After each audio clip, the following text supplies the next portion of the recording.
मोठा चंद्र लावणी सारा वाजले टाळ्या.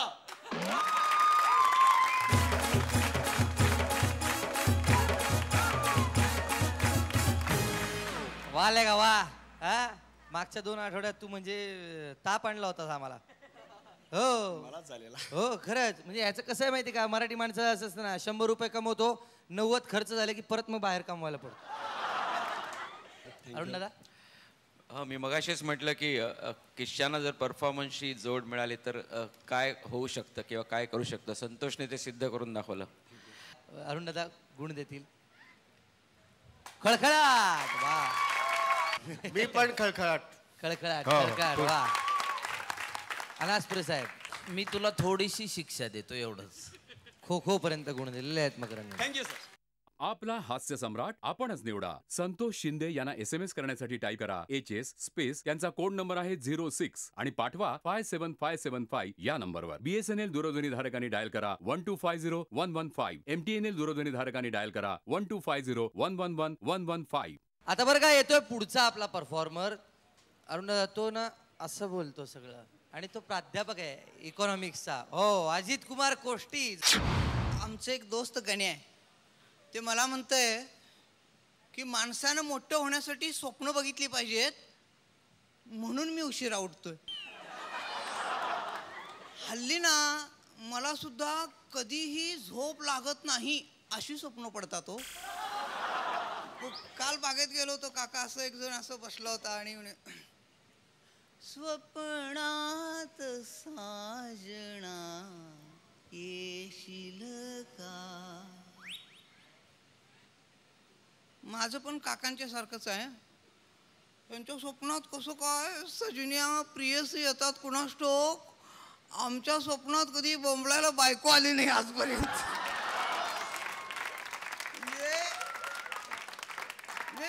आमच्या स्वप्नात काय पण येते हो. परवा ना मी माझ्या स्वप्नामध्ये वरती गेलो होतो. वरती म्हणजे असं ते इंद्रलोकामध्ये असं गेलो होतो. तुम्हाला पटणार नाही, गेल्या गेल्या मला म्हणाले, या म्हणाले, नमस्कार साहेब, आम्ही ओळखतो म्हणले तुम्हाला हास्य सम्राट. आम्ही पाहतो म्हटलं मालिका. म्हटलं तुम्ही पाहता. हो म्हणाले, तुम्ही ते उपग्रह वरती सोडता ना त्यामुळे आम्हाला पण दिसते म्हणाले. मी म्हटलं गंमतच आहे म्हटलं. हो म्हणाले, आम्हाला खूप मालिका छान छान असतात म्हटलं. ती तुमची असंभव मालिका आम्हाला आवडत नाही हो म्हणाले. म्हणजे ते मृत माणसं खाली पुन्हा आला वगैरे दाखवतात ना, शक्यतो आमच्याकडे कोण आलं तर आम्ही खाली सोडत नाही म्हटले. मग असं बघत बघत चर्चाकडे पुढे गेलो तर एका ठिकाणी 8-10 माणसं बसलेली दिसली. म्हटलं बघूया तरी काय आहे. म्हणजे आपलं सहज असं गेलो तर ती 8-10 जण नव्हती, एकटंच रावण बसलं होतं. हे रावण म्हणजे कसं असं झाडाला टेकून आपलं काहीतरी विचार करत असं बसलं होतं. जरा म्हणजे मला भीती वाटली अशी सुरुवातीला. म्हटलं धाडसाने गेलो. म्हटलं त्याला बघितलं, माझं पित्तच खवळलं. म्हटलं रावण्या बेने आणि कुणाला पळवायचा विचार करलास काय. हे ना मला असं रागानं बघितलं, पण मी पृथ्वीवरनं आलोय म्हटल्यावर ह्याला कोणतर माहेरच आल्यासारखं वाटलं. त्यामुळे ते काय माझ्यावरती रागवलं नाही. म्हटलं काय करायलायस. रावण म्हटलं काय सांगायचं. म्हटलं सकाळ जरनं डोकंच दुखालंय म्हटलं. मी म्हटलं 10 डोक्यातलं नेमकं कुठलं डोकं दुखालंय. तर मला म्हणतंय तेच नेमकं मी विचार करावं म्हणते. सकाळी म्हणते आमच्या मुख्यमंत्री राजानं म्हटलंय सकाळी मला बोलवून झापलंय, तुमच्या 10 डोक्यामुळं आमचं दोरडे उत्पन्न मोजायला चुकालंय म्हणते.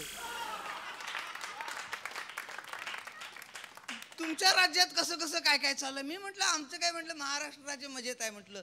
एक राव म्हणून राजा आहे म्हटलं, एक राव, बाकी सगळे रंकस म्हटलं, बाकी सगळं रांगेत आहेत म्हटलं. आम्हाला पण कधीतरी संधी मिळेल असं म्हटलं. तुमच्यासारखं नसते म्हटलं. आम्ही इंद्रजित वगैरे राजाचा पुत्र राजा. आमच्याकडं राजाचा पोरग राजा होत नाही. आमच्याकडं राजाच्या पोरानं आपल्या पोराला शनिमात पाठवले म्हटलं. आणि सरकारी कामाचं टेन्शन आलं की 3 तास पिक्चरला जाऊन बसते पोराचं. आणि इकडं आमचं दाखलं आबाराजी बी 3 तास तेवढंच राजा व्हायला मिळालं म्हणून खुश होते म्हटलं. हे सगळं असं आमच्याकडचं राज्यकारभार म्हटलं. ते जरा पुढे गेलो तर तिथं आपलं द्रोणाचार्य महाराजांनी कर्ण दिसले. मग कर्णाला बघितल्या बघितल्या माझं लक्ष गेलं त्याच्या कानाकडं. मी म्हटलं नमस्कार करणं म्हटलं, कानातलं कुठं दिसेना. द्रोणाचार्यानं राग यायचं काय काम आहे का? मला म्हणले लई चौकशी करायलाय, मास्तर आहे वाटतं. मी होय म्हणल्या लगेच चालू केलं. म्हणे तुमच्याकडची शिक्षण पद्धती वगैरे कशी कशी काय काय. मी म्हटलं बरी आहे. ह्यानं ऐकू गेलं खरी आहे. म्हटलं कालच जनगणना पूर्ण केली म्हटलं गावातली. सगळ्या गावात फिरून म्हटलं पोरं सगळे आम्ही गोळा केली. कुठल्या घरात किती पोरं आहेत आमच्याकडे सगळा डाटा असतोय म्हटलं. एखादं चुकायला नको म्हणून एखाद्याचं नवीन लग्न झालं की आम्ही त्याच्या घरावरच डोळा ठेवून असतोय. म्हणजे आपलं जाता येतं सहज आम्ही आपलं विचारतोय.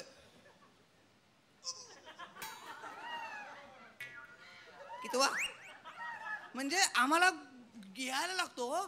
पोरग झाल्यानंतर 5 वर्षापर्यंत पोलिओ डोस आम्हालाच पाजवावं लागतात हो.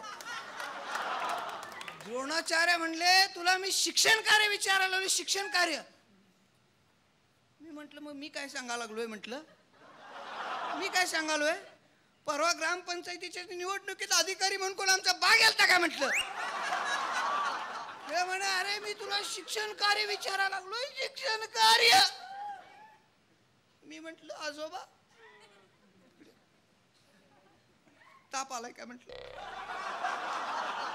करणं वयोमानानुसार म्हटलं यांचं काय विस्मरण व्हायला लागले का म्हटलं. मी तुम्हाला मगाच जर सांगालोय शिक्षण कार्य आणि हे विचारते शिक्षण कार्य काय. शिक्षण कार्य काय. द्रोणाचार्य म्हटले अरे ते नव वर्गात पोराशनी शिकवायचं. मी म्हटलो ते होय. ते काय म्हटलं पोरं आपलं आपणच घरात शिकतात म्हटलं. आम्हाला काही वेळ असते काय म्हटलं शिकवायला म्हटलं या सगळ्या कामातनं. द्रोणाचार्य म्हटले अरे असं आहे होय म्हणले. अरे ज्या मारी म्हणले म्हणजे मी वरती आल्या आल्या पृथ्वीवरती सगळी एकलव्यच जन्माला आल्यात म्हणा की म्हटलं.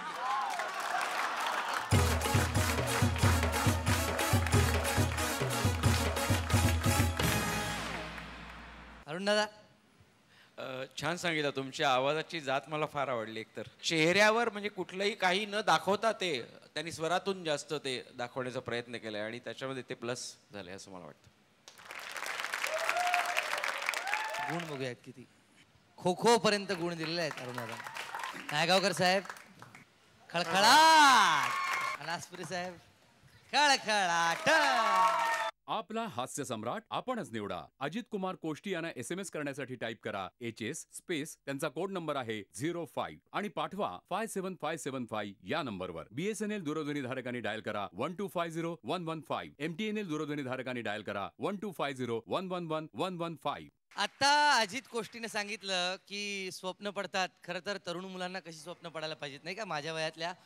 पण मी ना स्वप्नात असं दचकून जागा होतं काय की मी झोपलेला असतो आणि अचानक एक लांब सडक अशी मिशी असलेला माणूस येतो आणि मला म्हणतो जितू. आणि मी घाबरून दचकून जागा होतो. तो माणूस कोण आहे सांगण्याची गरज आहे का. नाही ना मी आलोच.